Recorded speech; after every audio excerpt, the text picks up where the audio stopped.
spell it. Starts with letter Y. Yes, alam mo na yun.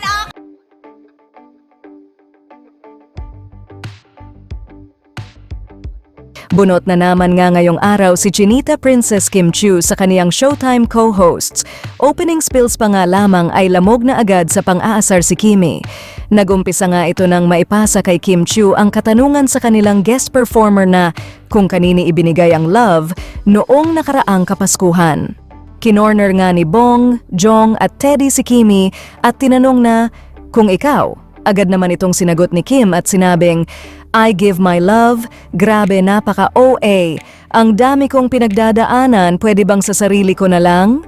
Dito nga ay may pahabol na banat si Jong Hilario kay Kim ani ni Jong, don't spill it, spell it. Dahilan para magtawanan ang lahat sa studio. Sinagot naman ito ni Kim at sinabing, it starts with letter yes. Alam mo na yon na animoy pinatutungkulan. Matapos nga ng banat na ito ni Kimi ay agad na naisip ng mga fans ng aktres na may nagpapasaya na sa puso nito dahil kung ikukumpara ang mga sagot noon ng aktres na todo tanggi sa ngayon na hindi na nag-deny.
Ang tanong,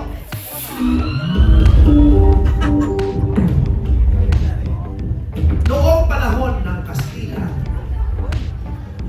anong I, letter I, as in isla, anong I ang tawag sa mga Pilipino may mataas na pinag-aralan at may kakayahang magbasa at magsalita ng Espanyol.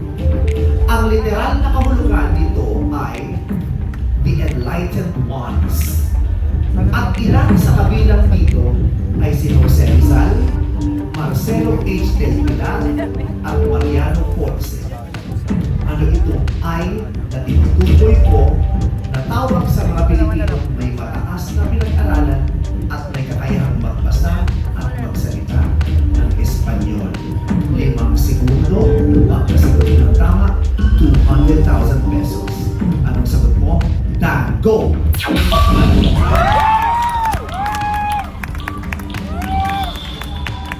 sagot ni Dan ay ilustrado. Ilustrado ba ay ang letter I?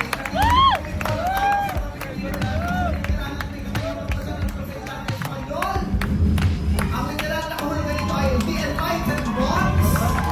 Tulad nila Jose Rizal, Del Pilar at Mariano Ponce. Ang sagot mo ay ilustrado. 200,000 pesos pa ay maiuwi mo. Ilustrado or ilustrados is correct!